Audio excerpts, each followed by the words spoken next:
Hi, good morning everyone. One more important topic in chapter 1 physical science class 10th is exothermic reactions and endothermic reactions. Exothermic అంటే exo అంటే heat release అవ్వడం. So ఏదైనా ఒక chemical reaction జరిగినప్పుడు so heat అనేది release అయితే అటువంటి రియాక్షన్స్ని exothermic reactions అంటాం. So in a chemical reaction if heat energy is released, heat అనేది ఏమవ్వాలి, రిలీజ్ అవ్వాలి. అటువంటి రియాక్షన్స్ని ఏమంటాము అంటే ఎక్సోథర్మిక్ రియాక్షన్ అనేసి అంటామండి. సో ఇక్కడ ఎగ్జాంపుల్ తీసుకుంటే కాల్షియం ఆక్సైడ్ క్విక్ లైమ్కి వాటర్ అనేది యాడ్ చేస్తే, సో ఎగ్జాంపుల్ ఒక బీకర్ తీసుకోండి.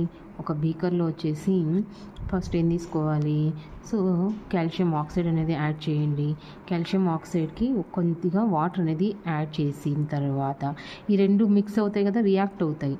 అయినప్పుడు మీరు బీకర్ని టచ్ చేసి చూస్తే వేడిగా అనిపిస్తుంది, అంటే హీట్ అనేది ఏమైంది, హీట్ అనేది రిలీజ్ అయింది. సో అందువల్ల ఈ రియాక్షన్ని మనం ఏమంటాము, ఎక్సోథర్మిక్ రియాక్షన్ అంటాం. సో ఎప్పుడైనా రియాక్టెంట్స్ అనేవి ఒకదాంతో ఒకటి రియాక్ట్ అయినప్పుడు దీన్ని మనం కెమికల్ రియాక్షన్ అంటాం. ఆ కెమికల్ రియాక్షన్లో ఒక ప్రోడక్ట్ వస్తుంది, దాంతోపాటు హీట్ అనేది రిలీజ్ అయితే దాన్ని ఎక్సోథర్మిక్ రియాక్షన్ అనేసి అంటామండి. So coming to the second one, endothermic reaction అంటే ఆపోజిట్ అనమాట.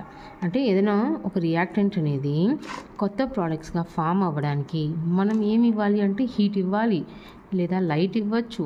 సో ఏదైనా హీట్ తీసుకోనో లేదా లైట్ తీసుకోనో, and in the presence of light లేదా in the presence of heat లేదా ఎలక్ట్రిసిటీ, ఈ మూడింటిని యూజ్ చేసుకొని ఒక రియాక్టెంట్ అనేది ప్రోడక్ట్స్గా ఫామ్ అయితే, అంటే హీట్ని ఏం చేస్తుంది, ఇక్కడ ఇది హీట్ని అబ్జార్బ్ చేసుకుంటుంది అనమాట. సో అబ్జార్బ్డ్, సో ఏం అబ్జర్వ్ అవుతుంది, హీట్ లేదా లైట్ లేదా ఎలక్ట్రిసిటీని తీసుకొని రియాక్షన్ జరిగి ప్రోడక్ట్స్ అనేది ఫామ్ అయితే అటువంటి వాటిని ఏమంటాం, రియాక్షన్స్ని ఎండోథర్మిక్ రియాక్షన్స్ అంటాం. అంటే in a chemical reaction if reactant is converted into product in the presence of heat, light, electricity, such type of reaction is called endothermic reaction. ఇంకా సింపుల్గా చెప్పాలంటే హీట్ని అబ్జార్బ్ చేసుకొని చేసే కెమికల్ రియాక్షన్ని మనము ఎండోథర్మిక్ రియాక్షన్స్ అంటాం. చాలా చాలా ఇంపార్టెంట్ అండి. ఎగ్జాంపుల్ చూడండి, సిల్వర్ క్లోరైడ్ తీసుకున్నాం అనుకోండి, అది సన్లైట్ ప్రజెన్స్లో పెట్టామనుకోండి, సిల్వర్ గాను క్లోరిన్ గాను, అంటే ఇక్కడ కూడా ఏం చేస్తుంది, అది హీట్ని అబ్జార్బ్ చేసుకుంటుంది. Silver chloride